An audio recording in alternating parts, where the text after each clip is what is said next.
लाडक्या बहिणींसाठी अतिशय आनंदाची बातमी. वचन दिलेलं पूर्ण होणार. 21 रुपयांचं जे वचन लाडक्या बहिणींना निवडणुकीच्या अगोदर दिलं होतं त्याचे आता आज पूर्ती होणार आहे. 21 रुपये वाटप सुरू. नवीन यादी आलेली आहे. तुमचं नाव पहा. आज 24 मार्च, आज सोमवार, आजपासून पुढे 5 दिवस हे वाटप राहणार आहे. लाडक्या बहिणींसाठी अतिशय महत्त्वाची आणि मोठी बातमी. गुढीपाडव्यानिमित्त सरकार आणखीन एक गिफ्ट देणार. लाडक्या बहिणी अतिशय आनंदी झालेल्या आहेत, कारण आता लाडक्या बहिणींना दिलेलं जे वचन आहे ते सरकार आता पूर्ण करत आहे, पूर्ततेला ते जात आहे. त्यामुळे लाडक्या बहिणींना खूप आनंद होतोय आणि याची सुरुवात आजपासून आपल्याला पाहायला मिळणार आहे. सगळ्यात मोठी आनंदाची बातमी आता आपण पाहत आहोत. सगळ्यात महत्त्वाचं म्हणजे याच्यामध्ये काही महत्त्वाचे बदल आपण आता पाहत आहोत. सरसकट वाटप होणार का? सरसकट सर्व जिल्ह्यांमध्ये वाटप होणार का? सरसकट सर्व जिल्ह्यांमध्ये आणि सरसकट सर्व बँकांमध्ये पैसे येणार का? हे सुद्धा आपण पाहणार आहोत, कारण काही लाडक्या बहिणींना याच्यातून वगळण्यात आलेलं आहे, तर काही लाडक्या बहिणींना मागचे राहिलेले हप्ते सुद्धा इथं देण्यात येणार आहेत. सोबतच लाडक्या बहिणींना गॅस सिलेंडरचे सुद्धा पैसे देण्याचा निर्णय आता सरकारनं घेतलेला आहे. गुढीपाडव्याचा सण डोक्यावर असताना हा मोठा निर्णय, आनंदाचा निर्णय आणि मोठी अपडेट लाडक्या बहिणींसाठी घेऊन आलेलो आहेत. आपण चॅनलवरती नवीन असाल तर चॅनलला आधी सबस्क्राईब करा, व्हिडिओला लाईक करा आणि व्हिडिओ पूर्ण पहा. तुम्हाला संपूर्ण माहिती मिळणार आहे. कोणत्या लाडक्या बहिणींना 2100, कोणत्या लाडक्या बहिणींना 1500 आणि कोणत्या लाडक्या बहिणींना फक्त 500 रुपये मिळणार हे सुद्धा आपण बघणार आहोत. तर कोणत्या लाडक्या बहिणी बाद होणार?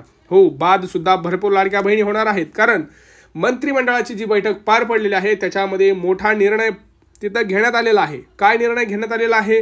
तर ज्या आता लाडक्या बहिणींची आपण यादी पाहणार आहोत, यादीत कोणत्या लाडक्या बहिणी आहेत आणि तुमचं नाव आहे की नाही हे कसं पाहायचं आपण बघणार आहोत. त्यासोबतच आनंदाची बातमी म्हणजे आजपासून बहिणींना 21 रुपयांचं वितरण हे लगेच सुरुवात होणार आहे. मुख्यमंत्री माझी लाडकी बहीण योजनेमध्ये मोठी अपडेट आपल्याला पाहायला मिळत आहे.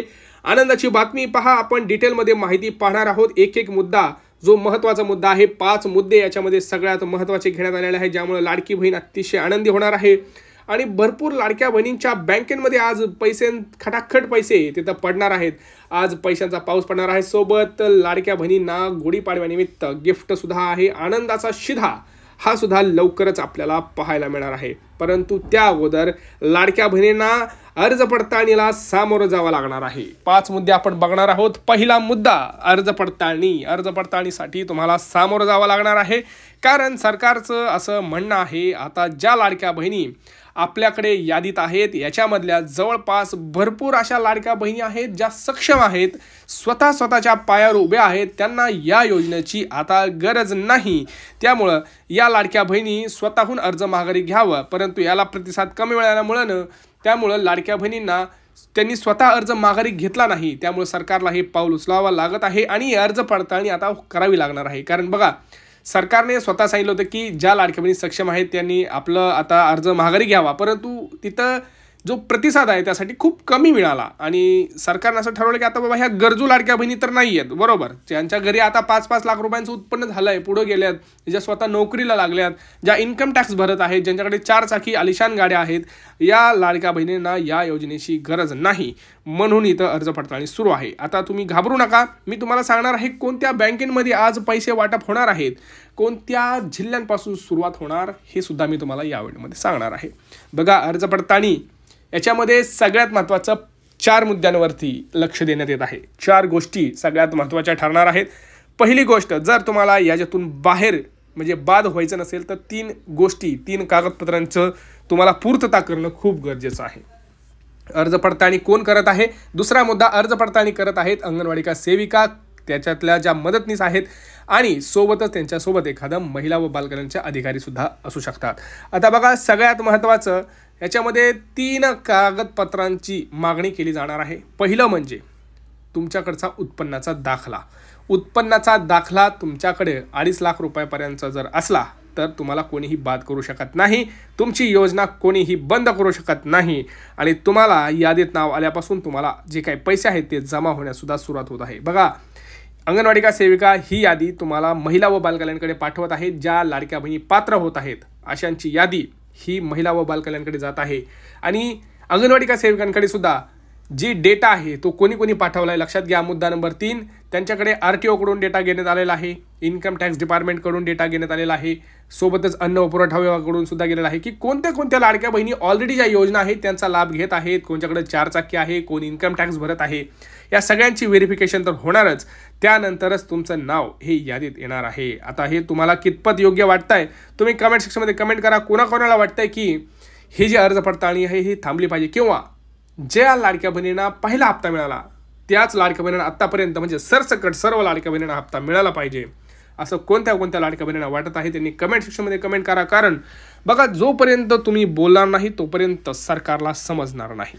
आता तुम्ही बघा, सगळ्यात महत्त्वाच्या बँका कोणत्या आहेत? SBI, state bank of India, पोस्टाचं खातं, शासकीय असू द्या प्रायव्हेट बँका असू द्या, पैसे येणारच. परंतु जर तुमचं कागदपत्र क्लिअर असतील, दुसरा कागदपत्र सांगतो, रेशन कार्डची EKYC. भरपूर लाडक्या बहिणी EKYC केलेली नाही आणि EKYC केलेली नसल्यामुळं त्यांना गॅस सिलेंडरचे सुद्धा पैसे मिळणार नाहीत, कारण ते ऑनलाईन त्यांचं नाव दिसतच नाही आहे, फक्त पुस्तकी नाव आहे. आणि तुम्हाला EKYC करणं गरजेचं आहे, कारण सरकारला अपडेटेड माहिती पाहिजे असते.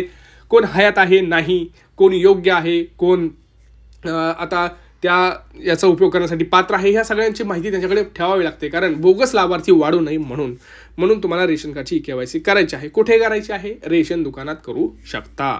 सगळं समजलं तुम्हाला. आता सगळ्यात महत्त्वाचं तिसरं डॉक्युमेंट, आधार अपडेट. बघा, 3 कागदपत्रांची पूर्तता मी सांगत आहे. आधार कार्ड झालंय, आता रेशन कार्ड झालंय.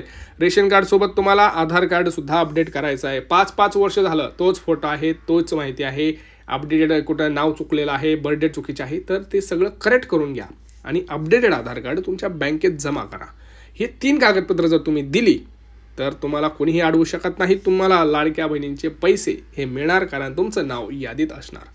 त्यासाठी तुम्हाला काहीही टेन्शन घ्यायची गरज नाही. आता तुम्ही म्हणाल आमच्याकडे ट्रॅक्टर आहे. लक्षात घ्या, ट्रॅक्टर हा काही त्याच्यामध्ये 4 चाकी वाहनमध्ये येत नाही, त्यांनी त्यातून वगळलेला आहे, त्यांना त्या नियमांमधून वगळलेला आहे. दुसरं जर आपण बघितलं तर भरपूर लाडक्या बहिणी आता इतर योजनांचा लाभ घेत आहेत, जसं की संजय गांधी, निराधार, नमो शेतकरी. तर त्यांना त्याच्यातले जे पैसे आहेत ते मिळणार आणि वरचे जे हप्ता आहे, कॅपिंग म्हणतो आपण त्याला 500 असू द्या, किंवा जसं आता 21 जर बोललं तर नमो शेतकरीमध्ये तुम्हाला 1000 रुपये मिळतात, तर त्याच्यावरचे जे 1100 आहेत ते तुम्हाला इथं मिळू शकतात. परंतु मी जे काही महत्त्वाची कामं सांगितले ते करून घेतल्यानंतरच तुम्हाला गॅस सिलेंडरचे सुद्धा पैसे तिथं पाहायला मिळणार आहेत. आणि आपल्याला गुढीपाडव्यानिमित्त खास तिथं आनंदाचा शिधासुद्धा आपल्याला पाहायला मिळू शकतो. सोबतच लाडक्या बहिणींना काही, आता जर तुम्ही घरकुल पाहिजे असेल तर तुम्ही घरकुल योजनेचा लाभ घ्या. शहरी आणि ग्रामीण भागामध्ये हे चालू आहे. हे गिफ्ट, मोठं गिफ्ट आहे सरकारकडून. 20 लाख लाडक्या बहिणींना घरकुल वाटप झालेलं आहे. त्याचे हप्ते सुद्धा सुरू आहेत. तुम्ही अजूनही भरलेले नसेल तर ग्रामपंचायत किंवा पंचायत समितीमध्ये जाऊन तुम्ही या योजनेची चौकशी करून अर्ज भरा, म्हणजे तुम्हाला सुद्धा तुमचं स्वतःचं घर मिळण्यास मदत होईल. आता याच्यावरती तुम्हाला काही प्रश्न असू द्यात, तुम्ही प्रश्न विचारा. जोपर्यंत तुम्ही प्रश्न विचारणार नाही तोपर्यंत तुम्हाला त्यांचं समाधान होणार नाही. चॅनलला सबस्क्राईब करा, व्हिडिओला लाईक करा, हा व्हिडिओ जास्तीत जास्त आपल्या लाडक्या बहिणींना शेअर करा आणि काही प्रश्न तर नक्की विचारा. भेटूया पुढच्या व्हिडिओमध्ये. तोपर्यंत जय महाराष्ट्र.